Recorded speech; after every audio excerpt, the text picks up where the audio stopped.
A quiet door, a single shot. At 9:01 p.m. on June 2nd, 2023, multiple 911 calls came in from a neighborhood in Ocala, Florida. Neighbors reported hearing a gunshot. Within minutes, police arrived at a quadplex apartment building and found a woman collapsed outside one of the units.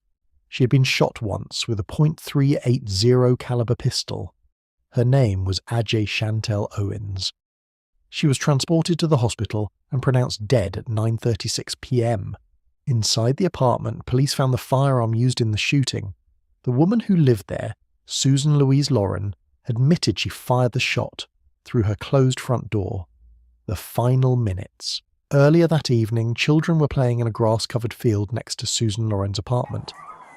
The field did not belong to Susan, but it bordered the quadplex where she lived. The children had permission from the field's owner to be there. Susan was angry. She threw a pair of roller skates into the field. According to witnesses, one of the skates struck a child in the foot. The boys went to tell their mother. At 8:54 p.m., Susan called 911. She complained about children trespassing, yelling, leaving toys around and being absolutely obnoxious. She said she feared for her life and claimed the children had threatened her. The call ended at 8:59 p.m. Minutes later, A.J. Owens walked to Susan's apartment. She knocked, then banged, on the door. Susan did not open it. Inside, Susan retrieved a Remington .380 ACP semi-automatic pistol. She later said the door was shaking, that it looked like it might come off its hinges. A mirror on the wall rattled. A.J. never tried the door handle. Susan fired one round through the closed door. The bullet struck A.J. Owens, who was standing outside with one of her sons nearby. What Susan told police. Susan agreed to speak with investigators.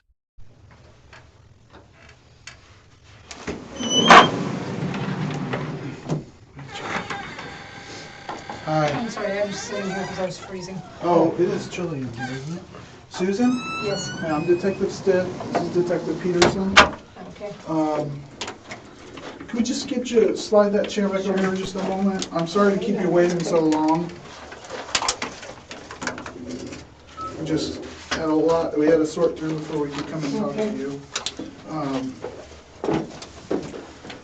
So again, I'm Detective Stitt. I'm an investigator here with the Sheriff's Office. Could you give me your, spell your name for me? Is it Susan? Susan, S-U-S-A-N.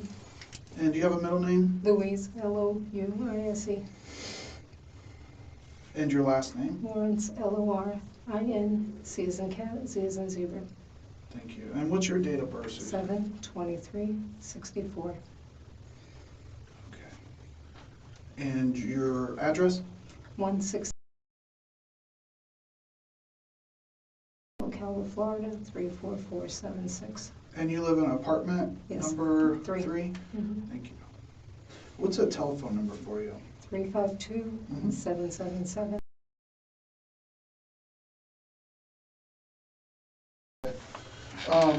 So, do you know a reason why we're...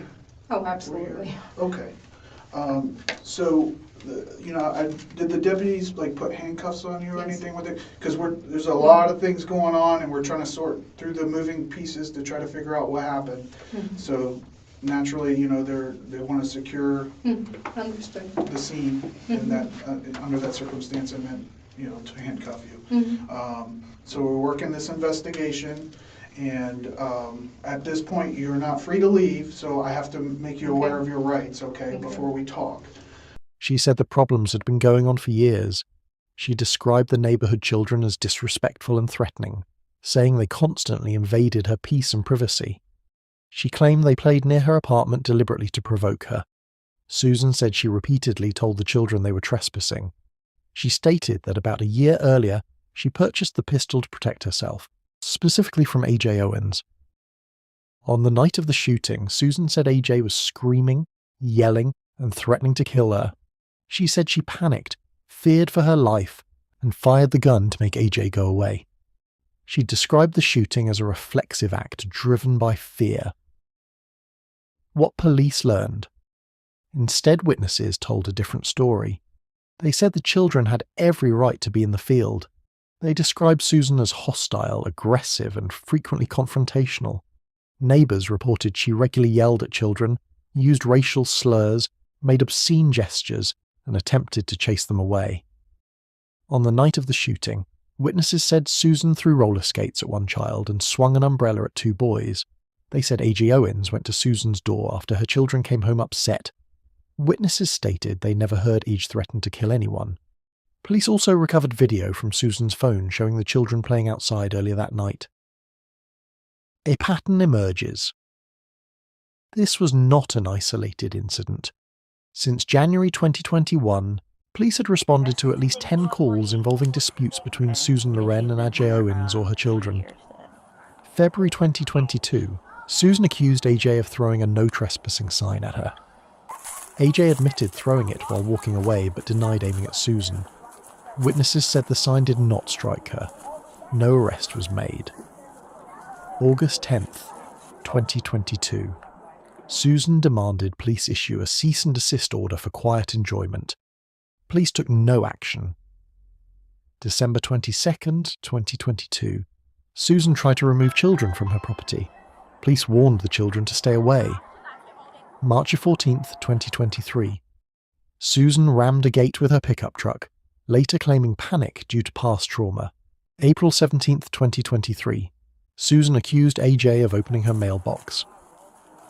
Nothing was missing.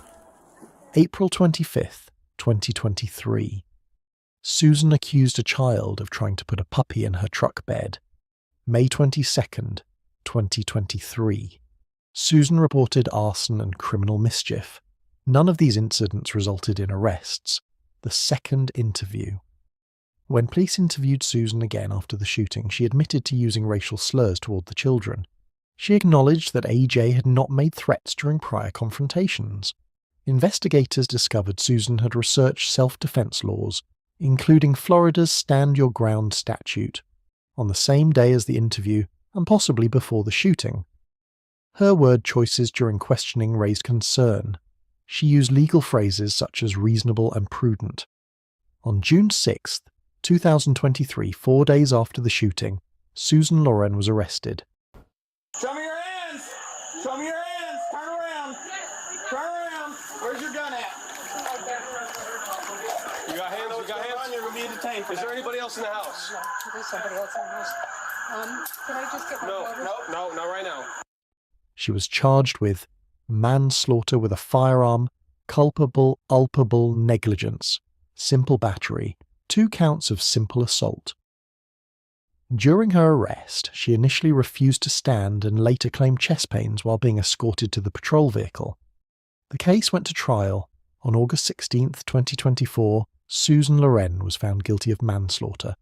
On November 25, 2024, she was sentenced to 25 years in prison. Her projected release date is April 2048, when she'll be 83 years old, though early release is possible with earned time. The end of the story, a neighbourhood dispute that stretched across years, ended in a single gunshot through a closed door. One woman was dead. Another would spend decades behind bars, and a quiet apartment complex in Ocala became the final setting for a conflict that never stopped escalating until it could not go any further.